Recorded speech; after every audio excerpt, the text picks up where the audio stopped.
Good evening, everybody. Welcome to the webinar. It is June 29th, 2016. Tonight is a review of a book called Leadership and Self-Deception, written by the Arbinger Institute. It's the sequel to a book that I'm going to be doing soon called The Anatomy of Peace, which is also by the Arbinger Institute.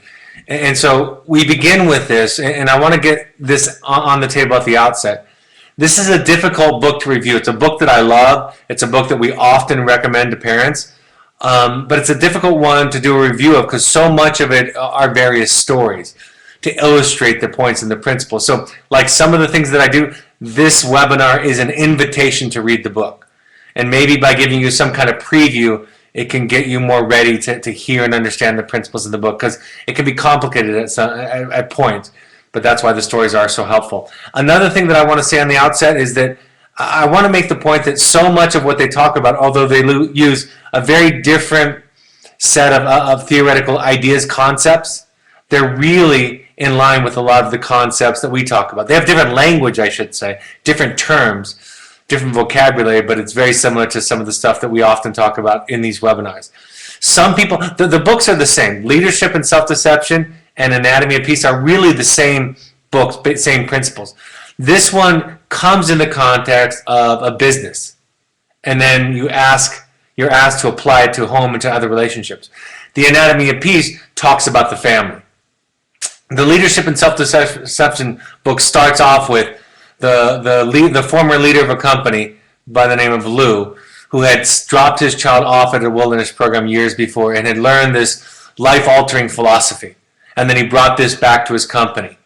And Lou's since retired, but the replacement for Lou is now teaching this to one of the senior executives over a couple of day period. So he's taking, in essence, a parent support group or a parent workshop that Evoke might do, and he's applying it to his business. So if you like that application, this can be a really good book for you. I go back and forth with what I prefer. I probably would recommend one over the other based on what the other person might be more inclined to understand. But if we can understand metaphor, if we can bypass our metaphorical impairment, we really see that they are teaching the same lesson. So with that preamble, I'll get right into it. Like I said, he starts off with a new employee. He states this, Bud is the name of the character. Bud states this idea as a way to improve efficiency in the company. And it's very confusing to this senior executive because he sees himself as intelligent, as effective, as a powerful and rising star in this company. And so he's confused that when he's brought into this meeting, this 2-day meeting with his boss, that he's informed that if he doesn't understand this philosophy, that he might not make it at the company.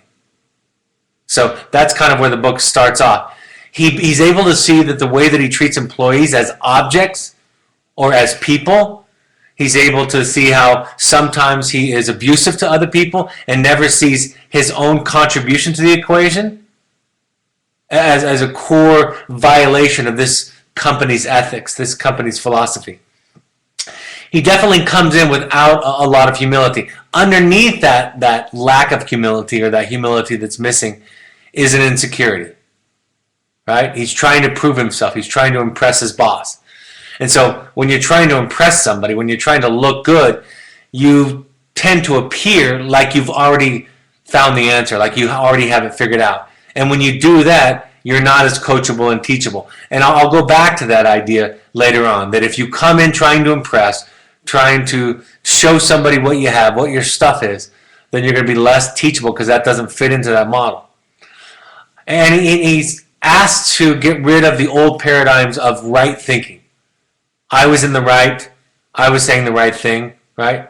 He gives examples in the company of employees, people that he supervised, making mistakes, and they were mistakes, but still his reaction, his treatment of those employees in that context was still unhealthy and not okay. And again, we see the first application to families. It's not whether or not your children are doing the right or the wrong thing, right? I think most of us would agree that abusing drugs, sexual promiscuity, lack of safety, cutting on yourself, depression, anxious behaviors, school refusals, those kinds of things. We can all see that those are maladaptive, unhealthy, symptomatic, right? We can all see that those are wounded places to be operating from.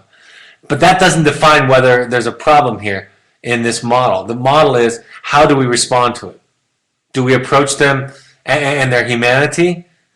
Do we find a way to see them, to find them, to see them as people? Or do we see them as objects that we want to manipulate or change? Or at times, inadvertently, this is the most powerful maybe lesson of the book, at times, inadvertently, we actually become invested in other people acting out in the exact opposite ways that we think we want them to act out. That is, if I feel resentful for you, for you being irresponsible and not kind and not happy, and I'm building up all this resentment, I'm inflating your flaws, and I'm inflating my virtues. If I'm committed to that, right, and I have to justify that, I'm going to look for things in you that are problematic.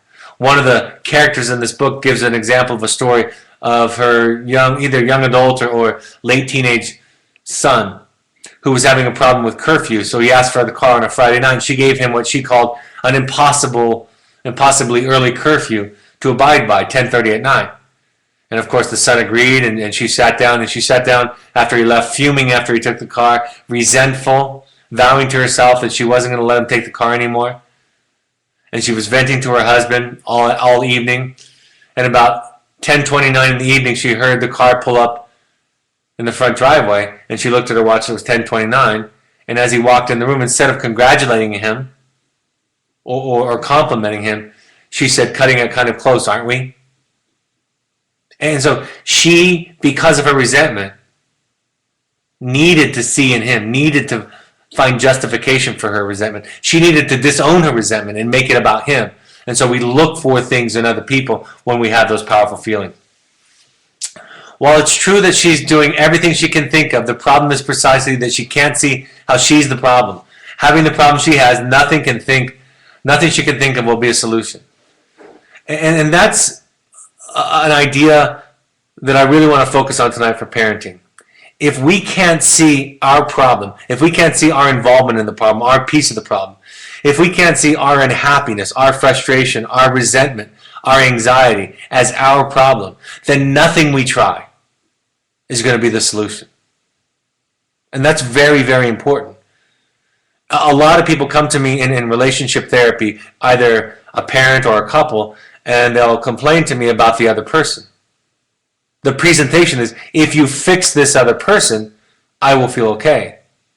But according to this philosophy, if they can't see their part of the problem or their unhappiness as their problem, their anger, their resentment as their problem, then they're never going to be able to solve it because the problem is in them, and that's the only place the solution can be. So they talk about this idea of self-deception. I'll give you an example, and then I'll illustrate using these small diagrams here. One of the characters, the new boss, Bud, describes an example where he and his wife had a new baby, and the baby woke up in the middle of the night. Bud had a bunch of important meetings the next day, and he was tired, and he had the first instinct he had when he woke up was, I should get up and take care of the baby. But he didn't want to do that, and so he neglected or denied that feeling, that impulse. And then he sat there while the baby was crying, and he had these thoughts. My wife is being lazy. I think she's really awake. She's not respecting the importance of my meeting. She's not really even a good mother. She's not a great partner. She doesn't care about me. He started to develop all these fantasies in his head, right? To justify his position, to justify what he calls self-betrayal. I had an instinct to get up and to help. I refused that instinct or didn't respond to that instinct.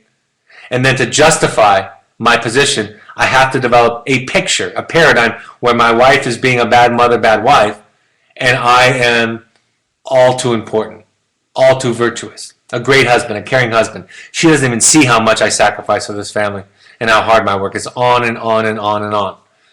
So when we deny, when we don't follow our instinct, when we don't know, when we don't do what we know to be right, we have to build this paradigm to justify our position. Another example that he gives is he gets on an airplane, and the plane wasn't yet sold out, and it was an open seating plane, and so he sat down by a window seat, set his briefcase on the middle seat, and then started reading a paper. And of course, as people were getting on the plane, he's watching over his newspaper and seeing the people come, and he's giving out the vibe that he wants to have his own space, his own extra chair. And in so doing, again, not seeing them as people with their needs, their need to rest, their need to find a seat to sit down in. He doesn't see other people as people, he sees them as objects. And this self-deceived place, this place where we see people as objects, is what they're calling in the book, in the box. That's when we are self-deceived. Out of the box is when we see people as people. So that's the basic language of the book. Self-betrayal and getting in the box. Can others put us in the box? How can I stay out of the box? One of the characters asks is, other people are in the box and keep putting me in the box. Nobody can put you in the box. People can invite you into the box by treating you from their own boxes, right? They can be cruel to you, unkind to you, insensitive to you, non-compassionate towards you, critical of you, right? They can look at you as a problem, and it can be easily a trigger for you to respond to them in very similar ways. But they can't put you in the box. And them being in the box doesn't mean that you have to be in the box. It's possible for somebody to show up in your life in a situation in the box and for you to see their pain, their sadness, their hurt, their fear, their insecurity. You can see their self-betrayal with compassion without taking it personally. So the important thing is, and this is really the simplest message, is you have the problem. And he gives examples in the book about dropping his son off, Lou does, at this wilderness therapy program, actually, and offended during the first parent meeting when they started talking about what the parent issues were. He says, wait a second, I have a responsible job, I'm successful, I don't do drugs, I've never been arrested like my son, right? He starts to justify, inflate his virtues, while of course focusing on the faults and flaws of his son. But in that position, he's in the box. In that position, he can't see, I've been impatient. I've been cruel at times. I haven't been compassionate. I haven't been present. I've been critical, on and on and on. Once you get to that place, once you can see that you're in the box and see that your serenity, your resentment, your anger, your frustration is your problem, nothing you'll do from that place will be unhealthy or unkind. And you'll be more effective in influencing other people. But if you're in the box, self-justifying, self-betrayed, then nothing you do, no technique, no behavior will get you out of the box.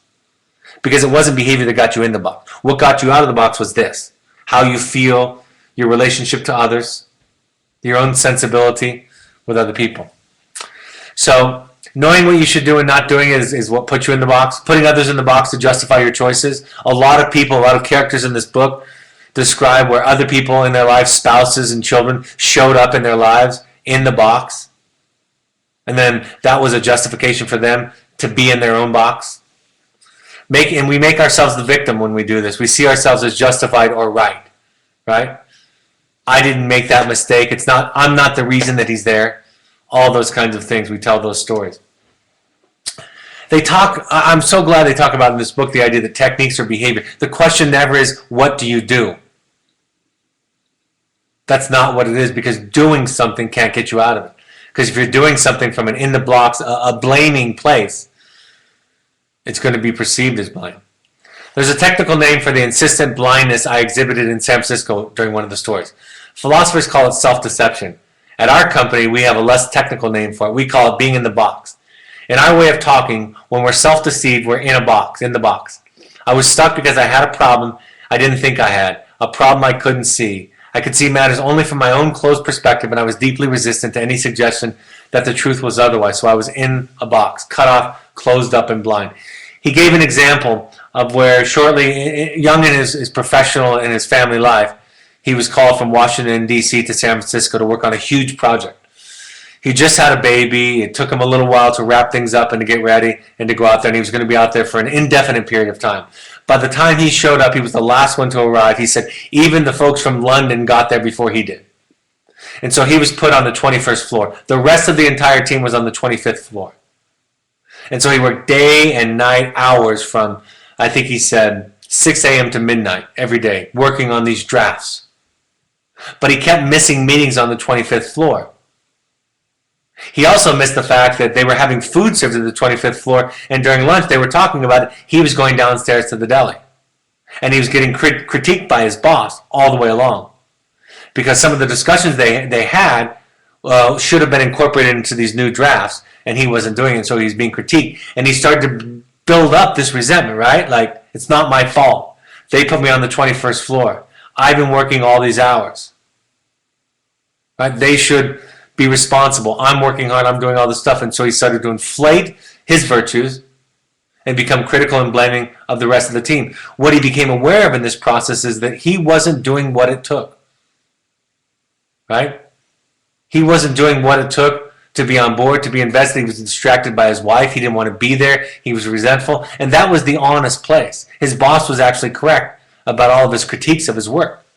And he was actually sabotaging it all the way along to justify all the anger, all the resentment that he had for being there. And once he could see that, he was out of the box. Once he could see that he was in the box, he was out of the box. And that's the same sentiment that I experience with families all the time. Once a parent says, I see my problem. I see how I'm not a good listener. I see how I wasn't a good father or a good mother. They're out of the box. They fear, of course, that if they focus on that, it's going to exonerate their child from their mistakes, and it doesn't do that. But we do feel differently about the child and their mistakes. But we can also have accountability. We can also have boundaries. We can also have rules. I've told the story many times about a father I was working with years ago whose son blamed him for not listening ever. And the father said, of course, I listened. I'm a great listener. I train listening at my job at work. And then, by the way, why would I listen to my son? He's a liar. He never tells me the truth. So they were both in the box with each other, right? And then after watching webinars and doing work around communication for 4 or 5 weeks, the father came to me about week 5 and said, I realized I never listen to anybody. I'm actually just formulating a rebuttal, a response, an argument. I'm getting triggered with a defense.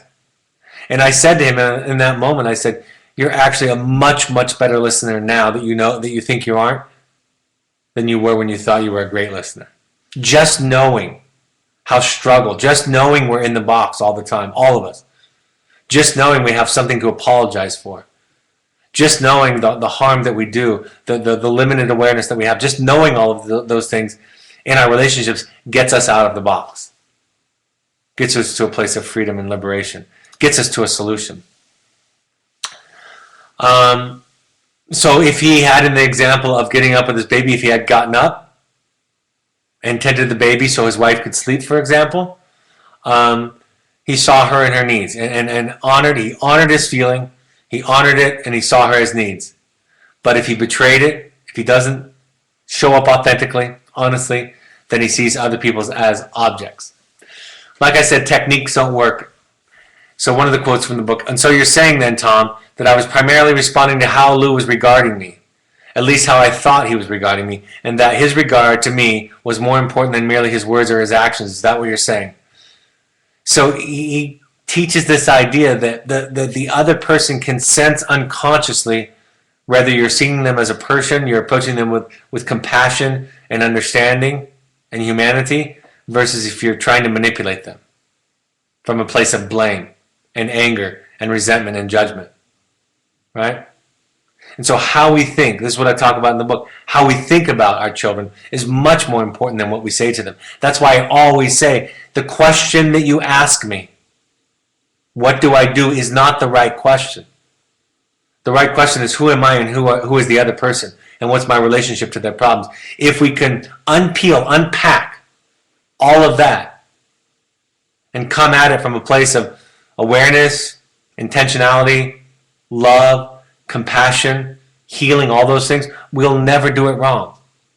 And if we come at it from a place of judgment and blame and resentment and self-justification and self-aggrandizement, we'll never do it right no matter what the technique is. How I see others. In one of the examples, when the baby sleeping example, how he started to see himself was victim, hardworking, important, fair, sensitive, good dad, good husband. How I started to see my wife, lazy, inconsiderate, unappreciative, insensitive, faker, lazy mom, lousy wife.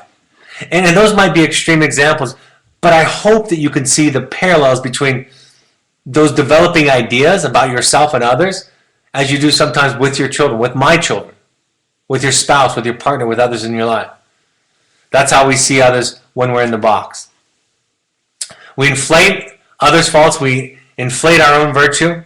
We inflate the value of things to justify my self-betrayal, and we operate from a position of blame. They talk about this idea of collusion. It was the idea I said earlier where we need to keep people in a position of badness, of wrongness to justify our feelings of resentment.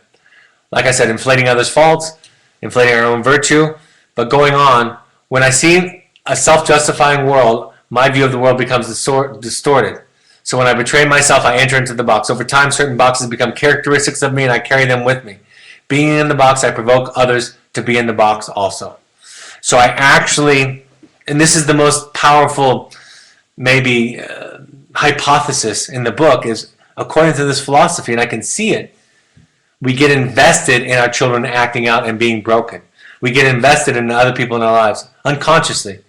It's the exact opposite of what all of us would say that we want them to be. The mother whose son was late, if you had asked her, she would have said, I want my son to be responsible, respectful, cooperative, mature.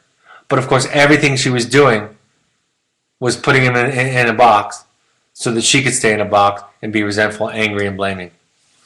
How do you get out of the box with other people? You look at yourself. You forget yourself. By forget yourself, what they mean is you don't try to come across as out of the box. You don't try to come across as compassionate or justifying. You don't worry about your image. You don't try to look good. He gave the example at work, for example. If you want to look smart and intelligent and learned, how are you going to react to somebody who comes in and has something to teach you? You're going to be defensive. You're going to be offended. Right? I say that all the time to my new employees. We've already hired you. If you try to impress me, and it's hard not to, as your boss, if you try to impress me, you're going to miss the opportunity to learn some of the things that I might have to teach you. We've already hired you. We already like you, but you don't need to impress me. And when I give this speech, and I give it all the time to our new therapists, they'll often say to me, I'm there, I got it, and then it still happens, right? They want to impress their boss. They want to look good. And that gets in the way of the teaching process. So learning to forget yourself is forgetting about your own image. Learning to listen, of course.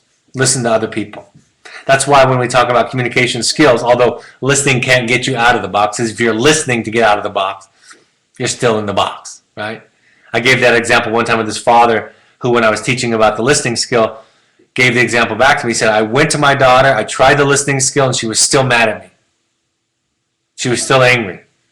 And I said, so you weren't listening to listen. You were listening to change her, right?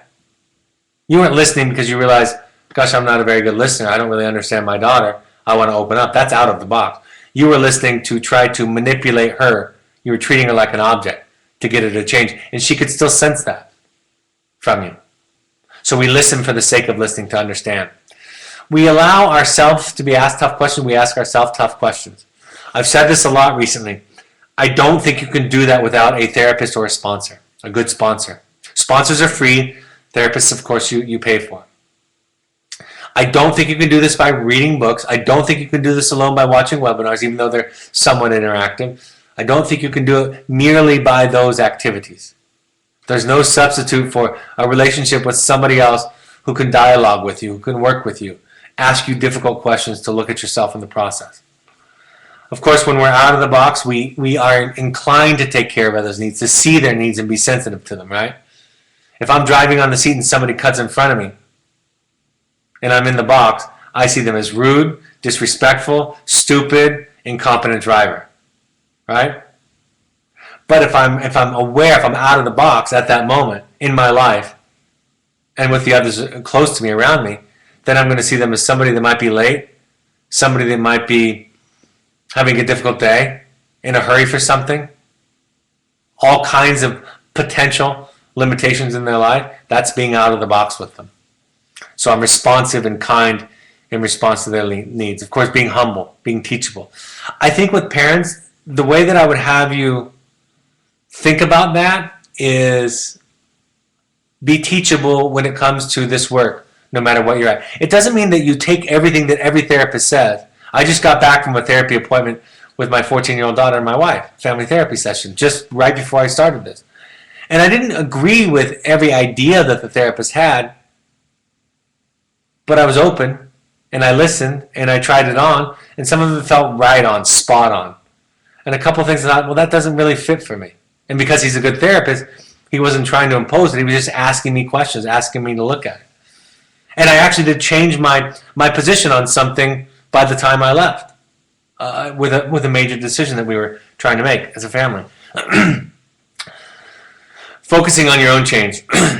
That's the key. I mean, I say that about as much as I say anything, right? That's a way to be out of the box. So what are the take-home messages? Be a leader for change in your family. Be a leader for change in your organization. Be the one who is aware of his or her limitations and need for change as much as or more than anybody. And although that might be frightening to many parents because, again, they're afraid that their children are going to use it against them, my answer is they can't. Your children can't use your authenticity and your vulnerability against you unless you let them. Because when you're out of the box, you're not asking for something back. You're not needing them to show up a certain way. You're not asking for credit or to be seen a certain way. You're just being real. It might hurt if they try to use it against you, but it's not going to work in the sense that you're going to be manipulated by it. Practicing vulnerability. A lot of what they ask you to do, it's a very intellectual book. It's a very logical book. But maybe the more difficult emotional process that it asks of us is to be vulnerable, to let go of control, to focus on our own faults and flaws. Assume that you have a part of the equation. Remembering no behavior can get you out of the box, but when you're out of the box, any behavior that you do, anything you do, is going to be more effective. And nothing you do in the box will work. Like I talked about with codependency, if we're in a codependent relationship, if I'm trying to control you, nothing I say or do is likely to be any good. If I'm not trying to control you, then it's hard to get it wrong. And anything you do out of the box will work. I wanted to end with this quote tonight because I thought it's not perfectly related, but I think it's a powerful statement from Brene Brown that somebody sent to me this week. I think midlife is when the universe gently places her hands upon your shoulders, pulls you close, and whispers in your ear, I'm not screwing around. It's time. All of this pretending and performing, these coping mechanisms that you've developed to protect yourself from feeling inadequate and getting hurt has to go. Your armor is preventing you from growing into your gifts. I understand that you needed these protections when you were small. I understand that you believed your armor could help you secure all the things you needed to feel worthy of love and belonging. But you're still searching, and you're more lost than ever. Time is growing short. There are unexplored adventures ahead of you. You can't live the rest of your life worried about what other people think. You were born worthy of love and belonging. Courage and daring are coursing through you. You were made to live and love with your whole heart. It's time to show up and be seen. The reason that I like this quote is because I think that what our children are teaching us, and most of us, because we have adolescent and young adult children, are somewhere in that midlife area. It's my belief that that's what this event is asking of all of us. It's inviting all of us into what Brene Brown is talking about. It's inviting us to let down our walls, to heal our wounds, to be courageous, to do the work that we need to do to recognize that we've always been worthy of love, and trying to prove ourselves, trying to impress other people, trying to be good when we already were good. It is a waste of our energy. So I thought it was an appropriate kind of reading at the end of this to pull it all together into a real human way. All right, I'm open for any live questions.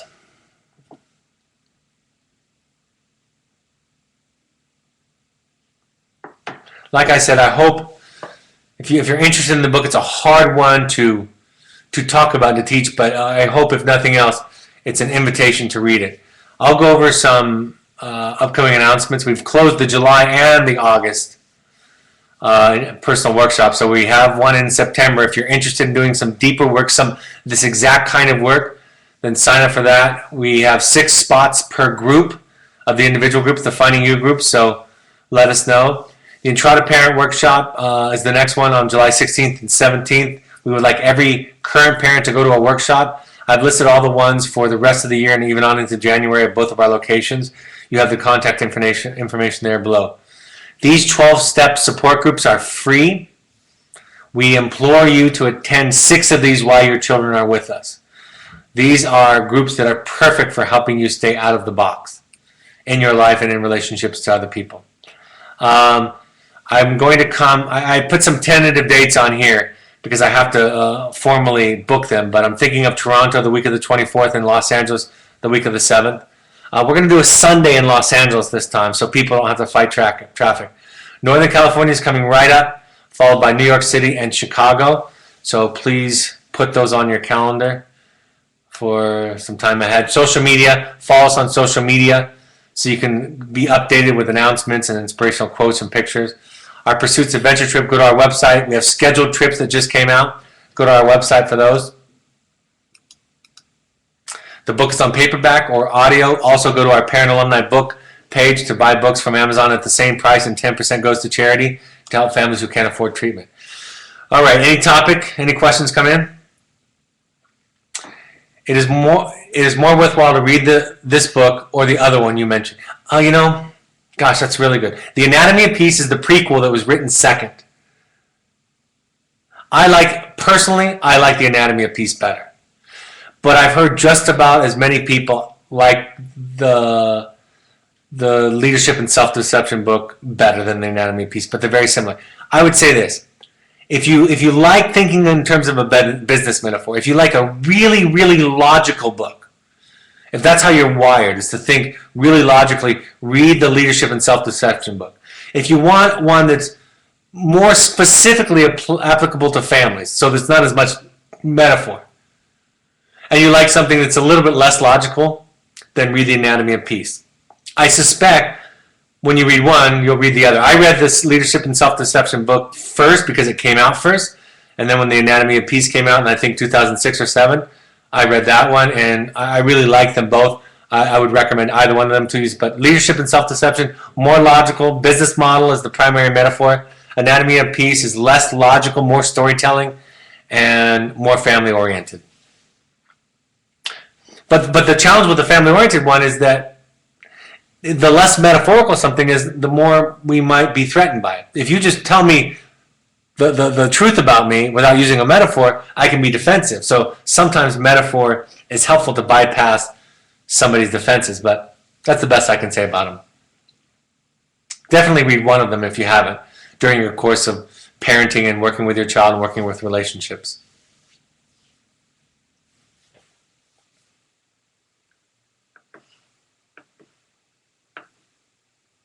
I have read Anatomy of Peace, as the treatment center my son has been at uses it as the basis for their work. Also, my therapist uses what this book teaches. It's really hard. I know when I'm in the box and have used the box as an armor. My question, how does past trauma affect a person's ability to get and stay out of the box?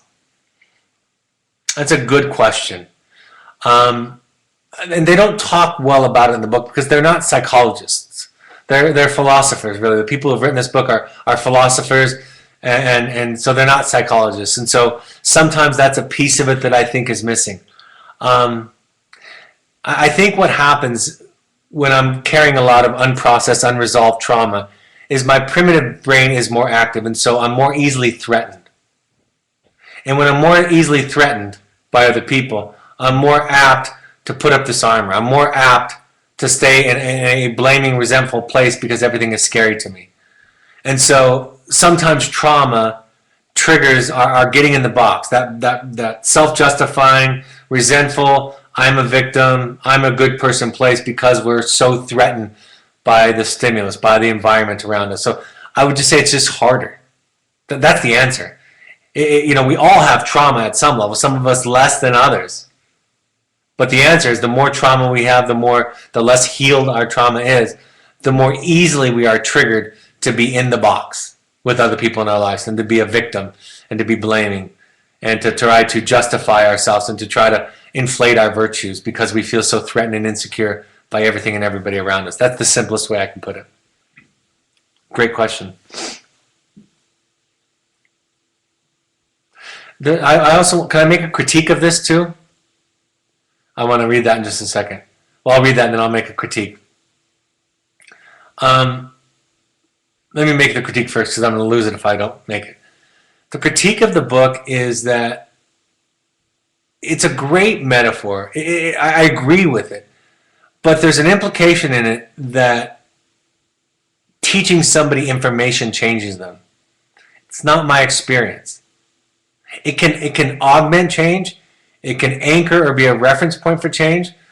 But the therapeutic experience is much more than that. One thing in the book that they do talk about is the way that the mentors in the book talk to the mentee in the book is with compassion, is with understanding, is with they're self-effacing and they're humble and they use their own examples of making mistakes and admit that they're in the box all the time, still in their lives. And in that way, they're approachable and they're healing and they're disarming to the mentee in the book. But I think the Arbinger Institute misses sometimes is that therapy is not just about acquiring information, that we actually have to heal that trauma. And that healing takes more than just information. It takes an experience. And it takes a different kind of experience than the original trauma occurred in. And although they illustrate that a little bit in the book, they don't teach it because they're not therapists. They're not psychologists necessarily. Like I said, they're philosophers. My biggest box must be seen as. I have a very similar box.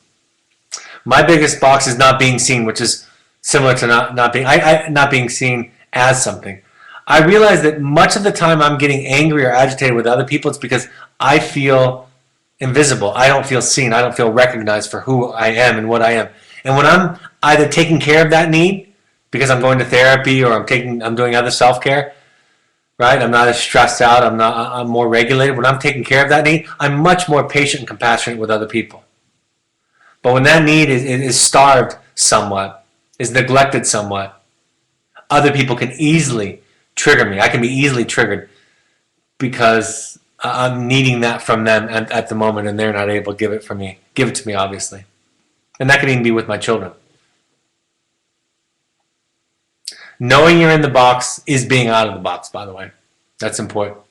Knowing that you're in this self-justifying, self-deceived place is being out of the box. So you're already out of it when you can know that about yourself. Our son is back for a brief visit. I found myself listening to his phone conversation and even confronted him when he was having a conversation with a friend and I feared he was being offered drugs. Did I get in my box? You know, they said this in the book, and I'll say the same thing. I don't know. You can ask yourself that. I think what I fear is that you were trying to manage and control him. So yes, maybe you were in the box. You know, it depends on how you approached it. It depends if you're in a place of trying to be right, of trying to think he was broken, of thinking that you needed to manage him, of thinking that the problem was in him, instead of really looking at your problem. If you stumbled across the conversation, if you realize that your fear was probably getting you into a codependent, I gotta fix it, I gotta control it place. If your fear of him relapsing was so severe that you started to get into that place of being the detective and being in charge of his sobriety, recovery, so on and so forth. Your fear of relapse was that it couldn't possibly be recovered from all those things. You ask yourself those questions as you go along. It's suspicious. I'm suspicious and skeptical of eavesdropping on somebody else's phone call for sure. That's the best way I can put it. I'm very skeptical of it. But as you read this book, if you read this book, they say all the time, you need to ask yourself the question. And that's a cool thing about this book, is that I can't tell you if you're codependent. I can't tell you if you're in the box. I can ask you questions that make it obvious, that illustrate where you are. But you have to practice courageous, ruthless self-honesty to figure it out. I'm suspicious, as are you, in this.